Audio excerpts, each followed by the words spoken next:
Dice el Señor: no os dejaré huérfanos, vendré a vosotros. Todavía un poco y el mundo no me verá más, pero vosotros me veréis, porque yo vivo, vosotros también viviréis. Estamos, hermanos, ya en el final de esta estación de Pascua. De estos ya han sido 5 domingos en los que hemos estudiado la palabra en torno al milagro de la resurrección, el milagro por el cual nuestra vida cristiana es posible y por el cual nuestra esperanza es verdadera. Y conforme nos vamos acercando al siguiente gran momento de nuestro año, que es el domingo de Pentecostés, me llama la atención como el Señor dice al inicio de nuestro pasaje de hoy en San Juan 14, en el versículo 15, si me amáis, guardad mis mandamientos. Y hermanos, cuando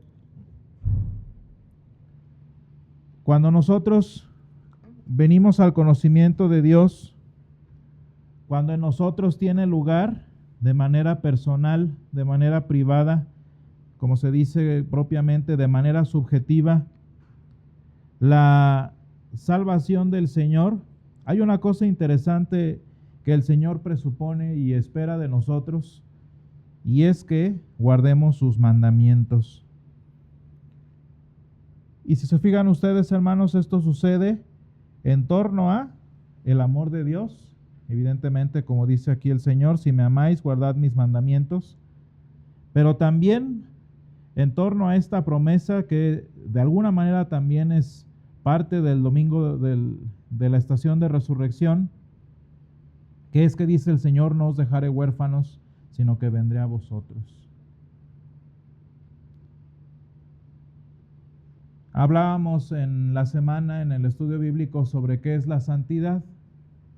Hablábamos sobre lo que significa ser santos y partíamos pues evidentemente desde el inicio, ¿no? Desde cómo el Señor lo establece como mandamiento en Levítico y cómo el apóstol San Pedro lo explica también, ¿no? ¿Qué es ser santos? Pues es tener una manera de vivir,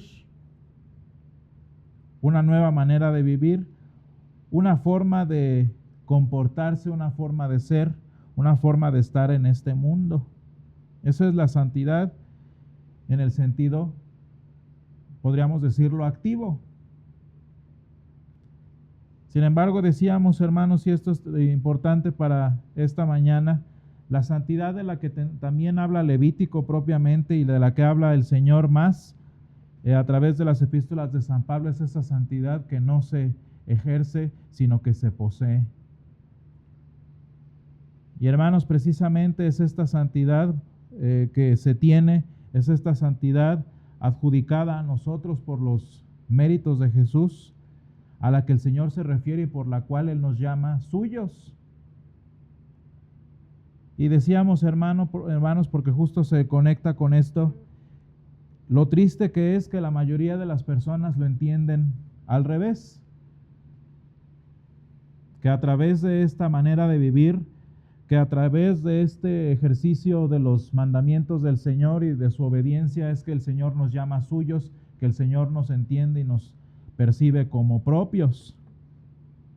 Y no obstante, hermanos, leíamos también en el mismo Levítico y hacíamos énfasis en las epístolas de San Pablo, que más bien es porque el Señor nos ha llamado propios, porque el Señor nos ha hecho hijos suyos, que entonces comienza en nosotros a hacer su obra a través de los mandamientos. Y como lo enseña la historia del Evangelio, hermanos, el principio de todo esto, como dice el Señor Jesús aquí, es el amor del Señor. Y por ese amor es que entonces sucede y es posible que guardemos los mandamientos. Y es que, hermanos, cuando nosotros entendemos lo que significa guardar los mandamientos del Señor, nos damos cuenta que ni obedecerlos es suficiente. Y cómo ni aún obedeciéndolos estaríamos hablando verdaderamente de una pertenencia al Señor. ¿Por qué, hermanos? Pues porque La inmensa mayoría de los mandamientos existen precisamente porque no podemos cumplirlos, porque son imposibles de satisfacer. Y en consecuencia, hermanos, cumplir todos los mandamientos de entrada no sería posible.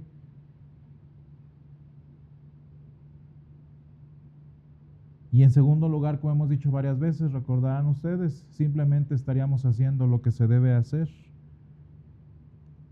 ¿Qué significa guardar los mandamientos, como dice el Señor, en este contexto de amor y en este contexto de vida eterna a la que Él nos habla?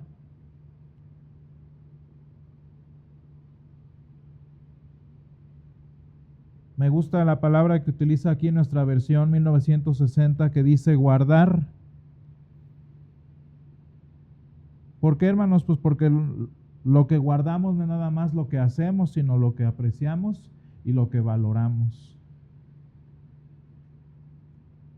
Cuando las palabras del Señor, cuando su voluntad, hermanos, se vuelve tan precioso para nuestra vida, se vuelve tan central y tan natural para nuestro andar en el mundo, que simplemente lo ejercemos y simplemente lo vivimos, porque es nuestra voluntad ahora y es nuestro gozo guardar sus mandamientos.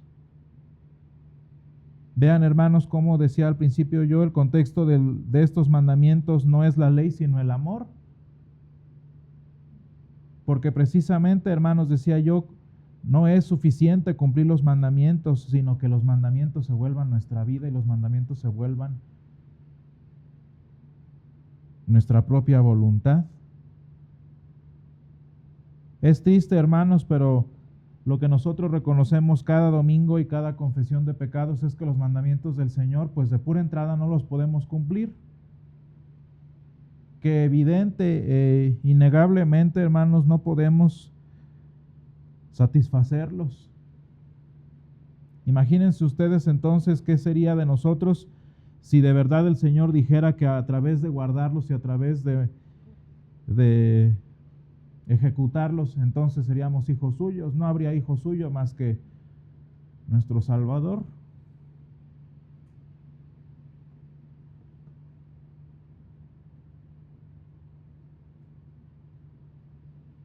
De manera, hermanos, que es evidente para cualquier sana doctrina que el mandamiento no se puede guardar, ni siquiera la letra.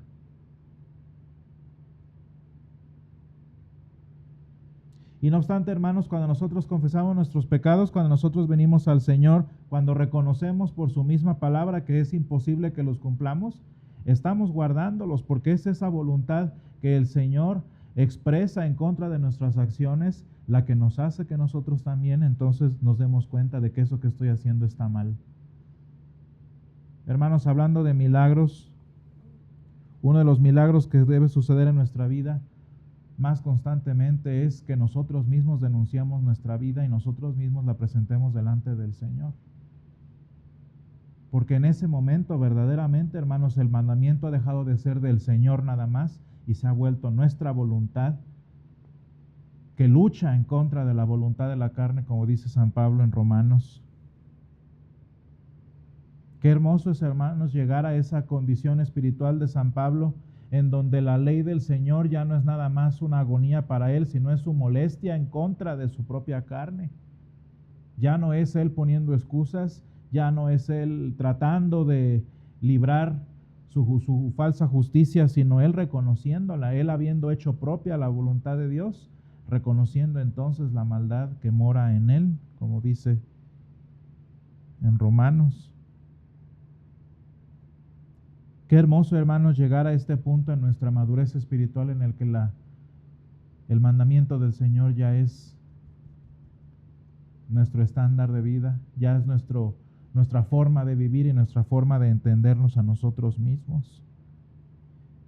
Es triste, hermanos, que hay iglesias que no hablan del pecado, no hablan del perdón, no hablan de la necesidad de un Cristo crucificado, porque lo que están haciendo es evitar que la gente haga de sí mismos el mandamiento, su propia voluntad. Y es triste, hermanos, que esto no suceda, porque entonces el mandamiento tiene que imponerse como lo hacen en consecuencia. Obedece, hazlo, síguelo, vístelo, y al final de cuentas en lugar de iglesia terminan siendo secta. Porque hermanos, si el mandamiento no se da por amor, si el mandamiento no se guarda en esta relación de amor, tristemente es una relación de esclavitud y de imposición.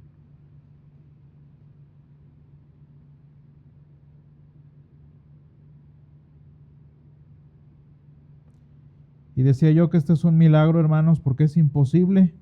¿Cómo es posible que la voluntad de Dios se vuelva mi voluntad? ¿Cómo es posible que sus planes, que su anhelo para mi vida, para los demás, se vuelva entonces también mío? Eso es imposible, hermanos.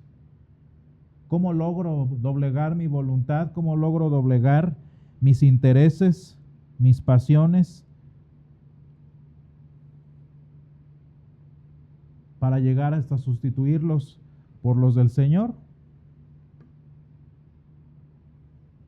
Y la respuesta, hermanos, nuevamente está en la resurrección.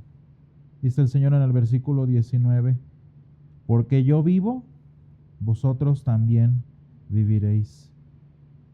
Y hermanos, en la resurrección, en la promesa de la vida eterna, nosotros entendemos verdaderamente que todo lo que el Señor anhela, presupone y espera de nosotros, es posible, y por eso lo espera, porque Él lo posibilita, hermanos, porque Él lo lleva a cabo por su vida.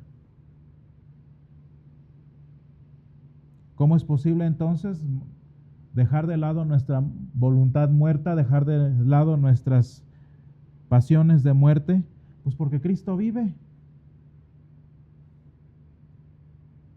Y así como Él resucitó de entre los muertos y resucitó de entre las leyes mortales de nuestra realidad humana, el Señor también nos concede a nosotros resucitar de esta muerte, de este estilo de vida de muerte, y guardar sus mandamientos. Y así, hermanos, la ley del Señor se vuelve un tesoro que de verdad comenzamos a guardar, que de verdad comenzamos a atesorar, como muchas cosas que nosotros amamos en nuestra vida. Y no lo hacemos, hermanos, por imposición, no lo hacemos por obligación, sino lo hacemos verdaderamente por amor. Ese amor, hermanos, que no entiende y no viene de muerte, sino viene de vida. Y un amor que es posible vivirlo porque Cristo vive.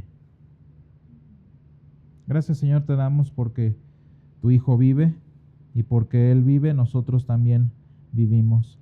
Gracias, Señor, porque al resucitar Él, Señor, de entre los muertos, al resucitar Él de nuestra condición humana, Señor, nos ha dado a nosotros la posibilidad también de resucitar de entre nuestro pensamiento de muerte, nuestra voluntad, Señor, que perece, nuestros deseos que llevan a condenación, a una voluntad de vida, Señor, a una voluntad de santidad, a una voluntad de rectitud. Ayúdanos, Señor, a todos nosotros a comenzar a vivir esta vida de santidad como algo natural, como algo propio de nuestra propia voluntad, Señor, como algo propio de nuestra naturaleza, Señor. Ayúdanos a vivir y a guardar tus mandamientos por amor y no por imposición, Señor. Y gracias te damos porque todo esto es posible, y todo esto se hará, Señor, en nuestra vida porque Cristo ha resucitado de entre los muertos. Todo esto te lo agradecemos y te lo pedimos en el nombre de Jesús. Amén.